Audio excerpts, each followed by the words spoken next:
सभी साथियों को नमस्कार। राजस्थान वरिष्ठ शिक्षक संघ रेष्टा के इस यूट्यूब चैनल पर आपका हार्दिक स्वागत व अभिनंदन।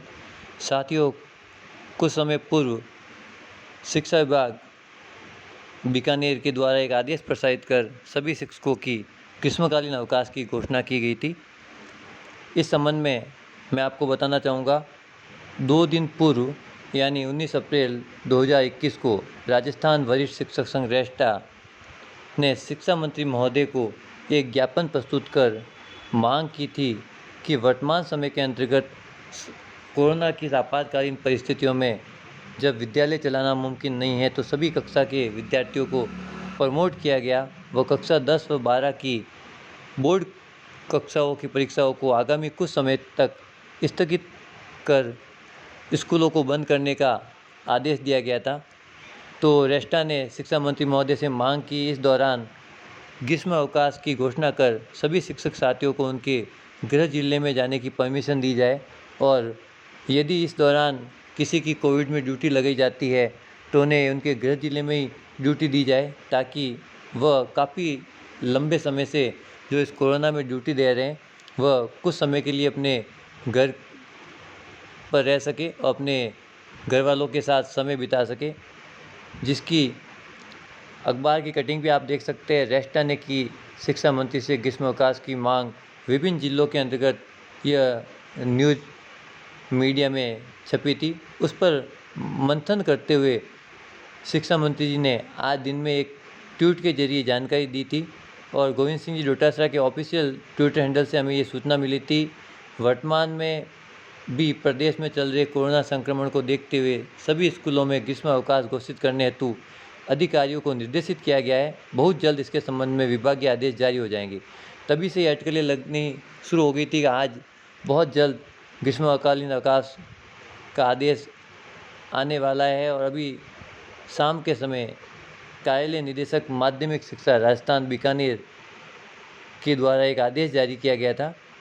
उस आदेश के अंतर्गत ग्रीष्मकालीन अवकाश के साथ क्या निम्न शर्तें रखी गई उसको भी मैं आपके सामने क्लियर करना चाहूँगा। शैक्षिक सत्र 2020-21 के लिए राज्य के समस्त राजकीय गैर राजकीय विद्यालयों में दिनांक 22/4/2021 से 6/6/2021 तक एतद द्वारा ग्रीष्म अवकाश घोषित किया जाता है। उक्त अवधि हेतु समस्त शिक्षकों को निम्नानुसार निर्देश दिए जाते हैं। नंबर 1, कोविड ड्यूटी हेतु वर्तमान में दायित्वबद्ध शिक्षक सक्षम अधिकारी जिला कलेक्टर एसडीएम की अनुमति उपरांत ही ग्रीष्मावकाश का उपयोग कर सकेंगे। इस पॉइंट के द्वारा ये साफ कर दिया गया है कि यदि किसी शिक्षक कर्मचारी या अधिकारी की ड्यूटी कोविड के अंतर्गत लगाई गई है तो उसको अपने सक्षम अधिकारी यानी एसडीएम या कलेक्टर की अनुमति के बाद ही ग्रीष्मावकाश का उपयोग करने का मौका मिल सकेगा। दूसरे पॉइंट में ग्रीष्मावकाश अवधि में समस्त शिक्षक अलर्ट मोड में रहेंगे। आपातकालीन परिस्थितियों में जिला प्रशासन द्वारा कर्तव्यबद्ध किए जाने की स्थिति में संबंधित शिक्षक को प्रदत्त निर्देशों की पालना करनी होगी। कि इस ग्रीष्मावकाश के अंतर्गत सभी शिक्षकों को अलर्ट मोड पर रहने के लिए कहा गया है। कभी भी आपातकाल की परिस्थितियों में यदि उन्हें बुलाया जाता है, कुछ कर्तव्य दिए जाते हैं तो उन्हें उन निर्देशों की पालना अवश्य करनी होगी। तीसरा पॉइंट, ग्रीष्म अवकाश अवधि में कोरोना संबंधी ड्यूटी करने वाले शिक्षकों को राजस्थान सेवा नियम 92B के तहत संबंधित सक्षम अधिकारी जिला कलेक्टर या एसडीएम की सत्यापन पर निम्नानुसार उपार्जित अवकाश का लाभ दे होगा।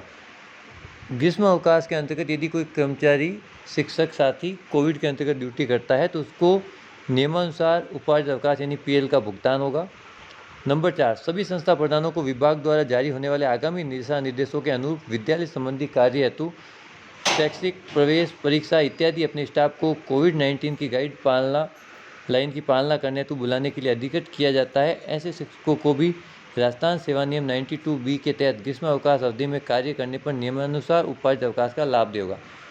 इस नियम के अंतर्गत इन्होंने संस्था प्रधानों को भी अधिकृत किया है कि यदि उन्हें विद्यालय में किसी कार्य के लिए किसी शिक्षक की आवश्यकता होती है या कोविड-19 गाइडलाइन की पालना करने के लिए भी यदि किसी शिक्षक की आवश्यकता होती है तो वह ऐसे शिक्षकों को ड्यूटी पर तैनात कर सकता है। और ऐसे शिक्षकों को भी 92B नियम के तहत ग्रीष्मावकाश अवधि के अंतर्गत उपार्जित अवकाश यानी पीएल का लाभ दे होगा।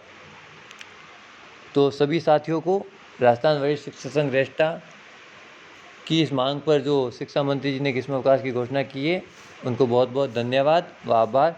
और सभी शिक्षक इस अवधि के दौरान अपने घर पर रहे, सुरक्षित रहे, कोविड-19 की पालना करते हुए अपना और अपने घर वालों का ध्यान रखें। अभी तक यदि आपने इस चैनल को सब्सक्राइब नहीं किया है तो इसे ज़रूर सब्सक्राइब करें। धन्यवाद। जय हिंद, जय भारत।